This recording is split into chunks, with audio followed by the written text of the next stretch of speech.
Welcome to Geetha's world. இந்த chicken குழம்பு என்னோடய ஸ்டைலில் வாங்க எப்படி பண்ணுறதுன்றத பார்க்கலாம். சிக்கன் வந்து ஒரு 3/4 கிலோ வாங்கியிருக்கேன். தக்காளி வந்து ஒரு பெரிய தக்காளி 4 இல்லை 5 தக்காளி. வெங்காயம் ஒரு 3 வெங்காயம் பெருசு. இன்னும் கொஞ்சம் கருவேப்பிலை, கொஞ்சமாக கொத்தமல்லி, ஒரு 3-4 பச்சை மிளகாய் கீறி வச்சுருக்கேன். பின்ன இஞ்சி பூண்டு அரைச்சிருக்கேன். இவ்வளோதாங்க, சிம்பிளாக செஞ்சிடலாம்.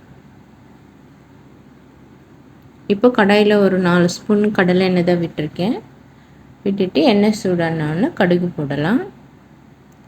கடுகு பொரிஞ்சதும் 3 பட்டை, 3 கிராம்பு, இவ்வளோதாங்க போட போகிறேன். எங்கள் வீட்டில் இருக்கிறவங்களுக்கு இந்த மசாலா ஐட்டம் கொஞ்சம் ஸ்மெல்லு பிடிக்காது, அதனால கொஞ்சமாக தான் போடுறேன். அது பொரிஞ்ச உடனே பச்சை மிளகாய் கீரி வச்சுருக்கோம் இல்லையா, அதை போட்டுருவோம். இந்த பச்சை மிளகாய் எண்ணெயில் போடுறது நல்லாயிருக்கும் குழம்புக்கு ஸ்மெல்லு. பின்ன ஒரு கொத்து கருவேப்பிலை, அதுவும் பொரிஞ்சதும் கட் பண்ணியிருக்க வெங்காயத்தை போட்டு நல்லா ஃப்ரை பண்ணலாம்.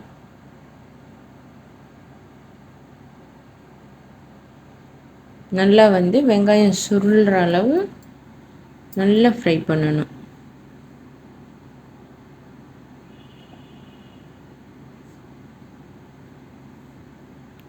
வெங்காயம் வதங்கினதோட இஞ்சி பூண்டு அரைச்சி வச்சுருக்கோம் இல்லையா, அந்த பேஸ்ட்டும் போட்டுடலாம்.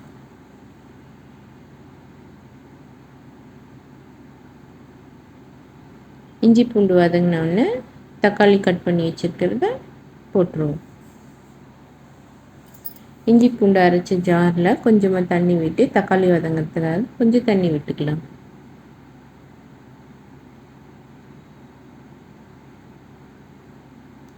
இப்போது இந்த குழம்புக்கு தேவையான அளவு உப்பு போட்டுடலாம். தக்காளி ஈஸியாக வதங்கிடும் சால்ட் போட்டோம்னா. நான் மோஸ்ட்லி கல் உப்பு தான் யூஸ் பண்ணுவேன்.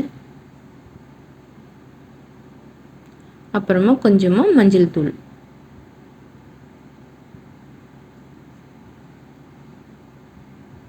அப்புறம் மிளகாய்த்தூள். இது வீட்டில் அரைச்ச மிளகாய்த்தூள் தான். ஒரு 4.5 ஸ்பூனுக்கு போட்டுக்கலாம். உங்கள் மிளகாத்தூள் எவ்வளவு காரம் இருக்குமோ அதுக்கேற்ற மாதிரி போட்டுக்கோங்க. நான்வெஜ்ஜுக்கு கொஞ்சம் காரம் ஹையாக இருந்தால் தான் நல்லாயிருக்கும். அவங்களுக்கு பிடிச்ச மாதிரி போட்டுக்கலாம். காரமாக வேணுமா இல்லை சட்டில்டாக வேணுமான்னு சொல்லி. இப்போ மிளகாத்தூள் போட்ட பிறகு ஒரு 2 நிமிஷம் இதை வதக்கலாம். சைடில் சாதமும் வந்துட்டுருக்கு.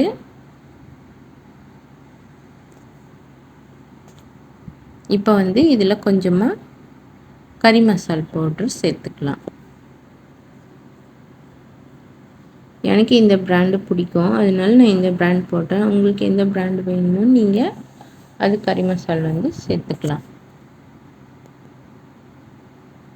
கொஞ்சமாக, ஜாஸ்தி வேண்டாம், கொஞ்சமாக. அது ஜாஸ்தி ஆகிட்டால் நம்ம சிக்கன் குழம்பு டேஸ்ட்டு வந்து மாறிடும், வெறும் மசால் வாடை தான் வரும். அதனால் கொஞ்சமாக சேர்த்துக்கங்க. இப்போ இது தக்காளி நல்லா குழைய வதக்கணும். தக்காளி இருக்கிற இடமே தெரியாத அளவு வதக்கி எடுக்கணும்.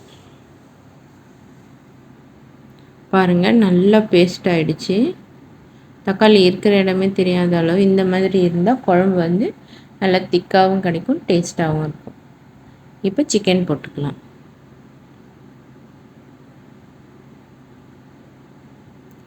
சிக்கன் போட்டுட்டு இதை வந்து ஒரு 2 நிமிஷம் போல் அந்த மசாலாலாம் நல்லா பிரட்டி எடுக்கணும்.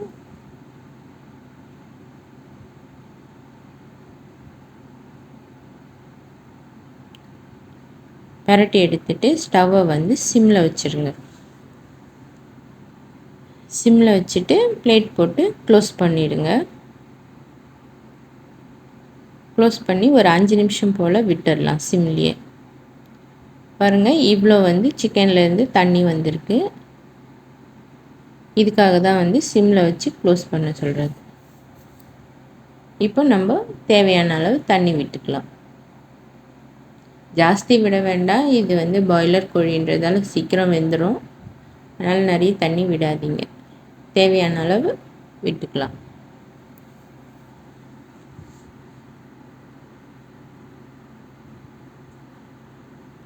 இப்போ குழம்பு கொதிக்கும் போது ஒரு கொத்து கருவேப்பிலை போட்டுக்கலாம். இது வந்து போட்டிங்கன்னா குழம்பு கொதிக்கும் போது குழம்போட ஸ்மெல்லு வந்து நல்லாயிருக்கும்.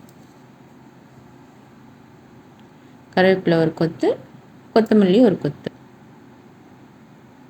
இதை வந்து கட் பண்ணி போட வேண்டாம், அப்படியே கையிலே வந்து ரேண்டமாக பிச்சு பிச்சு போட்டுருங்க. அது வந்து ஸ்மெல்லுக்காக தான். அது வந்து குழம்புல மிக்ஸ் ஆகிடும், தனியாக கிடைக்காது.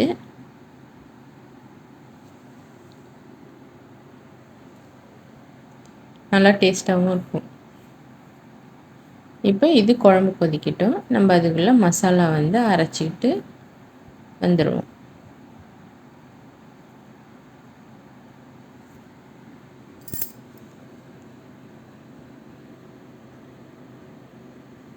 ஒரு ஜாரில் வந்து ஒரு 2-3 பீஸ், அதாவது பெத்தன்னு சொல்லுவாங்க இல்லையா, அந்த மாதிரி ஒரு 2 இல்லை 3 தேங்காய் வந்து நிறைய சேர்க்காதீங்க, கொஞ்சமாக போட்டுங்கன்னா போதும். ஒரு 1/4 ஸ்பூன் போல் சோம்பு, 1 ஸ்பூன் சட்னி கடலை, பின்ன கசகசா வந்து 1 ஸ்பூன். கசகசா வந்து கண்டிப்பாக சேர்த்துக்கோங்க, ஏன்னா சிக்கன் வந்து ஹீட் ஆகும், அதுக்காக கசகசா சேர்க்கறது ரொம்ப நல்லது. இப்போ இதை வந்து அரைச்சிட்டு வந்துடலாம். குழம்பு கொதிச்சிருச்சு பாருங்கள், எண்ணெய் மிதக்கி வந்துருச்சு. இந்த டைமில் வந்து தேங்காய் அரைச்சதை சேர்த்துருவோம். கொஞ்சமாக ஜார அலசியும் தண்ணி விட்டுடலாம். இப்போ நிறைய தண்ணி சேர்க்காதீங்க. பாருங்கள், இந்த அளவு தான் இருக்குது தண்ணி. இது கொதிச்சு வந்துச்சுன்னா இன்னும் திக்காயிடும். உங்களுக்கு குழம்பா வேணுமா இல்லை கிரேவியாக வேணுமான்னு டிசைட் பண்ணிவிட்டு தண்ணி சேர்த்துக்கோங்க. இது ஒரு பீஸ் தேங்காய் வந்து மசியாக இருந்தது, அது மாதிரி இருந்தால் எடுத்துருங்க. சாப்பிடும் போது அது கொஞ்சம் அன்ஈஸியாக இருக்கும். அவ்வளோதான்ப்பா, கொதிச்சிச்சுன்னா குழம்பு ரெடி. உங்களுக்கு கொஞ்சம் தண்ணியாக வேணுமா இல்லை திக்காக வேணுமான்னு டிசைட் பண்ணிவிடுங்க. டிசைட் பண்ணிவிட்டு கொஞ்சம் கொத்தமல்லி தூவினா ரெடி.